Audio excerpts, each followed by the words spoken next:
मांगलिक के बारे में आपने कई बार सुना होगा, मांगलिक दोष, मांगलिक दोष। जब विवाह करने जाइए तो बोलते हैं लड़का मांगलिक है जी, लड़की मांगलिक नहीं है, विवाह अच्छी नहीं है।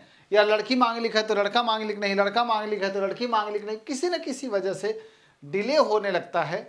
फिर कहते हैं मांगलिक लोगों की शादियां जल्दी नहीं होती, या मांगलिक दोष वाले शादी करने से दिक्कत आती। इस तरह की बहुत सारी बातें आपने सुना जरूर होगा।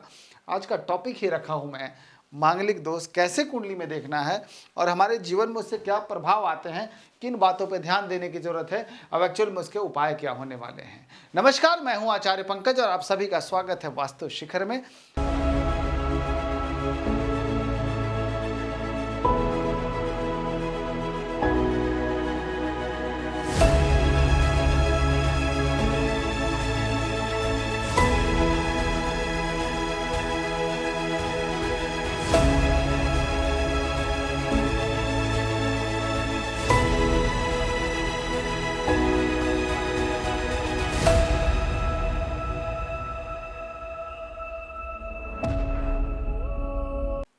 मंगल यानी जो कि ऊर्जा का कारक है, जो एनर्जी का मेन सोर्स है, जिसको लाल ग्रह भी कहा जाता है।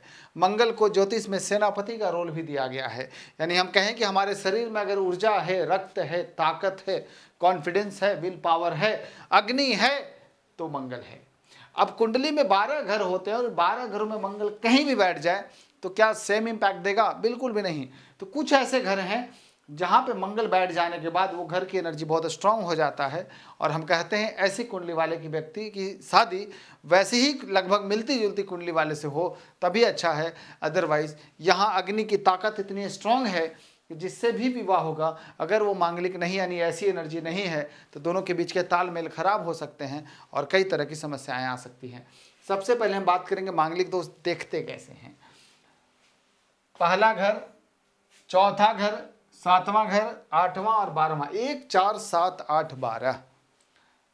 पहला घर अगर यहाँ मंगल हो, या चौथा घर यहाँ मंगल हो, या सातवां घर यहाँ मंगल हो, या आठवां घर यहाँ मंगल हो, या 12वां घर यहाँ मंगल हो, अगर इन 5 घरों में अगर मंगल बैठा है तो हम कहेंगे मांगलिक है। लग्न में बैठा हो, सुख भाव में बैठा हो, विवाह के घर में बैठा हो, अष्टम भाव या फिर 12th विदेश के घर में अगर मंगल बैठा है, हम कहेंगे मांगलिक है। इन सभी घरों में मंगल बैठने से ऐसी कुंडली बहुत मजबूत स्थिति में आ जाते हैं। जैसे अगर लग्न में बैठा, हम कहेंगे पर्सनालिटी के अंदर मंगल बैठा है, एक ऐसी कुंडली जिसके पूरी पर्सनालिटी में आग है, उसको बैलेंस करने के लिए भी कुछ ना कुछ वैसी ही एनर्जी चाहिए। उसी तरीके से अगर चौथे घर में बैठा है, तो चौथे घर जो कि मंगल का ही कारक है, प्रॉपर्टी का कारक भी कहते हैं उसको, अगर चौथे घर में बैठा है तो यहाँ से इसकी दृष्टि भी ऐसी ही होती है जो मंगल ग्रह को मजबूत कर देता है, जिसकी वजह से मांगलिक स्ट्रांग हो जाता है। इसी तरीके से 7वें घर का मंगल भी बहुत स्ट्रांग होता है, क्योंकि 7वां घर विवाह का होता है, दृष्टि लग्न पे जाता है, इसलिए मांगलिक बहुत मजबूत स्थिति में हो जाता है।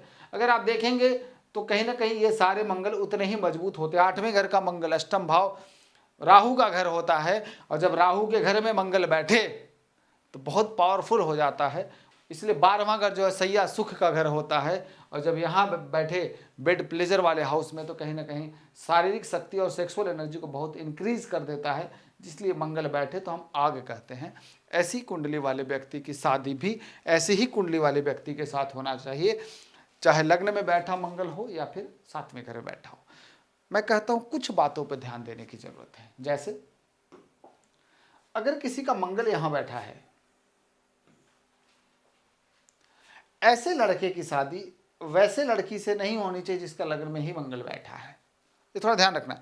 दोनों ही मांगलिक हैं, बट फिर भी विवाह नहीं हो सकती अच्छी, क्योंकि ये जितना ताकतवर है, जितना स्ट्रेंथ है, जैसे हम कहूँगा एक सेनापति की शादी दूसरे सेनापति से करा दीजिए, 2 सेनापति एक जगह पे, कैसे चलेगा? वो कहेगा मैं सेना नायक और दूसरा कहेगा मैं सेना नायक, फिर दोनों में क्लैश होने लगेंगे, ये प्रॉब्लम क्रिएट करेगा। इसलिए लग्न में अगर मंगल बैठा है तो 7वें मंगल ढूंढ लेंगे, चौथा मंगल ढूंढ लेंगे, 12वां मंगल ढूंढ लेंगे, लेकिन लग्न वाला नहीं ढूंढेंगे। इस बात को बारीकी से ध्यान दीजिएगा। अब होता क्या है, मांगलिक दोष अगर कुंडली में है, अभी आप समझ गए, तो क्या करें, क्या उपाय करें?